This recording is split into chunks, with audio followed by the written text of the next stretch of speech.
News paper updates. First one వచ్చేసి శాశ్వత న్యాయమూర్తులుగా ముగ్గురు హైకోర్టు అదనపు జడ్జీలు, సుప్రీంకోర్టు కొలీజియం ఆమోదం. ఆ ముగ్గురు ఎవరు అంటే ఇక్కడ చూస్తే justice Lakshminarayana, justice Anil Kumar, justice K Sujana. ఇక్కడ చూస్తే తెలంగాణ మద్రాసు హైకోర్టులోని 5 అదనపు జడ్జీలు శాశ్వత న్యాయమూర్తులుగా నియమితులు కానున్నారు. దీనికి సంబంధించిన ప్రతిపాదనకు భారత ప్రధాన న్యాయమూర్తి జస్టిస్ సంజీవ్ ఖన్నా నేతృత్వంలోని సుప్రీంకోర్టు కొలీజియం బుధవారం ఆమోదం తెలిపింది. వీడియోని పూర్తిగా చూడండి, లైక్ చేయండి, షేర్ చేయండి అండ్ సబ్స్క్రైబ్ చేయండి. నెక్స్ట్ అప్డేట్, అండర్-19 మహిళా క్రికెటర్ గొంగడి త్రిషకు జ్ఞాపిక అందజేస్తున్న సీఎం రేవంత్ రెడ్డి.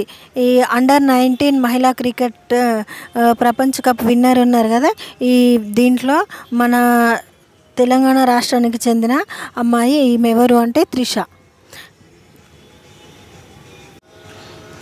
రోజు కరెంట్ అఫైర్స్ అనేటివి నోట్ చేసుకోవాలి. రోజు పేపర్ అనేది చూస్తే అవన్నీ గుర్తుండిపోతే ఎగ్జామ్లో మనం ఒకసారి చూడంగానే ఇది ఎక్కడో చదివినామని గుర్తుపట్టడం అయితే జరుగుతుంది. గుర్తుపట్టవచ్చు, ఈజీగా ఆన్సర్ పెట్టే అవకాశం ఉంటుంది.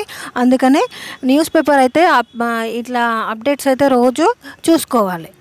ఇక్కడ చూస్తే ఏఐలో అగ్రగామిగా భారత్. కృత్రిమ మేధ, ఏఐ అంటే కృత్రిమ మేధ సాంకేతిక పరిజ్ఞానంలో తమకు భారత్ కీలక మార్కెట్గా నిలుస్తుందని open AI CEO Sam Altman పేర్కొన్నారు. ఏఐలో అంటే కృత్రిమ మేధలో అగ్రస్థానం వహిస్తున్న దేశాల్లో భారత్ కూడా ఉంటుందని వెల్లడించారు. టెట్లో 83,711 మంది ఉత్తీర్ణత. పేపర్ 1లో 59%, పేపర్ 2లో 31% అయితే ఉత్తీర్ణులు అయ్యారు. నిన్న అయితే రిజల్ట్ వచ్చినాయి కదా.